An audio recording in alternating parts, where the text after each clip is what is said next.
Welcome back to the channel, guys. Today I've got a quick overview of the Spyderco Smock. Just wanted to share my thoughts on this knife. But before I jump into it, let's go ahead and do a size comparison. So I've got the Hogue Doug Ritter RSK. This is the Mini, which is basically the same thing as a Mini Griptilian, size-wise. You can see the cutting edge is pretty similar. The Smock is just a tad longer. And then, of course, the handle is a bit longer on the Smock. And I've got Para 3 lightweight.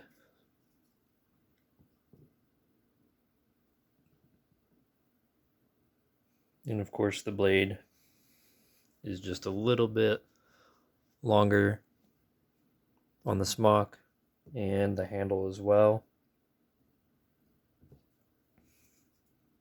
So I'm going to go ahead and move this out of the way, but I'm going to keep this one out because my thoughts on the Smock are that it's a good knife, but it has some flaws, and I'll show you what I mean when I compare it to this Para 3 lightweight. So the knife is certainly fidgety. It's very fun. Has a nice sounding action, smooth action. You can flip it. Whoops. You can middle finger flick it, Spidey flick it, whatever you want to call it. You can use your thumb. You can just use the button if you want to. So in the fidget department, it's pretty much got everything you want. And the blade shape, that Wharncliffe, is very nice, very appealing aesthetically. And if you look at it, you should be able to tell it's hollow ground. So even though the blade stock is relatively thick when you compare it to the Para 3 lightweight, it still slices really well because of the hollow ground blade. So it is quite fun to use. I mostly have used it for cutting food, and it slices really well. So there's definitely some good things going on with it. One thing that I don't like is that it doesn't have your signature Spyderco ergonomics, which that would be because it's not a Spyderco design. It's designed by Kevin Smock, and they took that design and made it into a production knife. So it it's decently comfortable in the hand. It's just more of a neutral grip.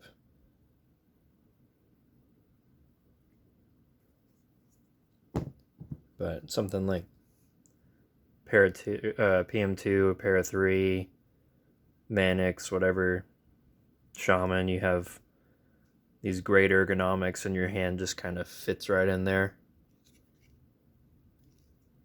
But it's not the same with the Smock, but you do get a better carry profile. Of course, the Para 3 and PM2 and etc. are taller in the pocket, whereas this is long and slender.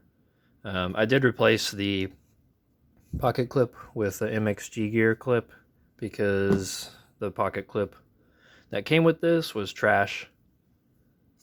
And one thing, this is the first Taichung factory Spyderco I've had. Their jimping is really rough. Like, that's basically unusable unless you just have crazy calluses on your thumb. That is really rough. So I don't ever use that jimping.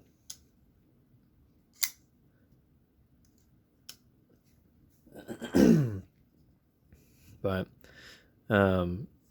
this isn't actually a button lock, even though it looks like it is. It's actually a compression lock, just like the Para 3.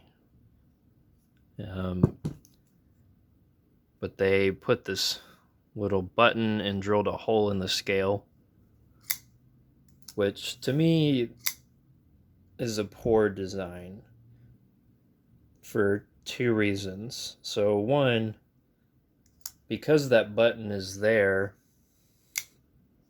you have to have this really large little finger choil so that it goes behind that button there, that little cylinder.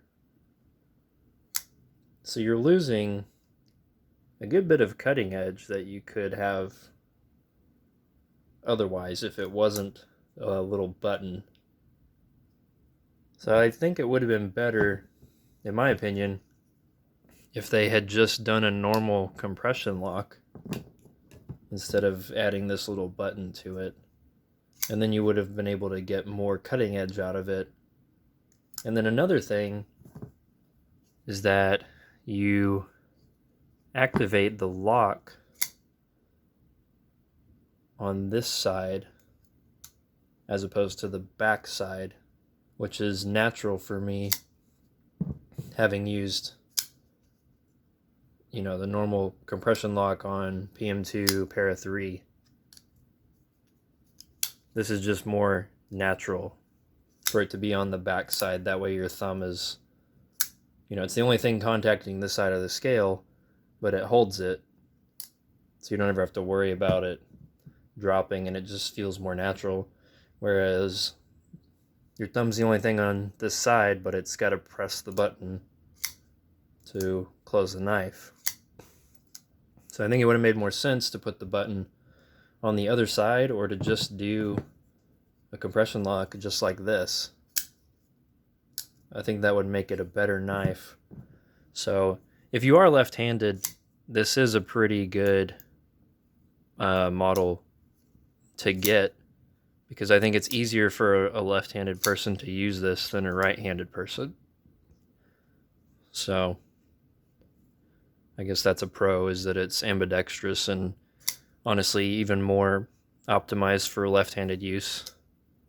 But if I had designed it, I would remove this and just go with a normal compression lock, so that way it'd be easier to use like this, and then you would get the full cutting edge.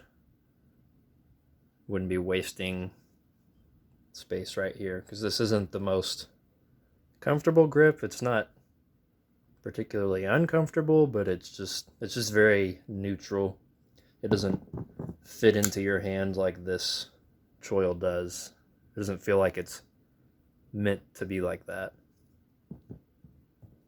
So those are just my thoughts on the Smock. It's a good knife, a fun knife, but it could have been better. Anyway, thanks for watching. Like and subscribe if you enjoyed the video, and have a great day.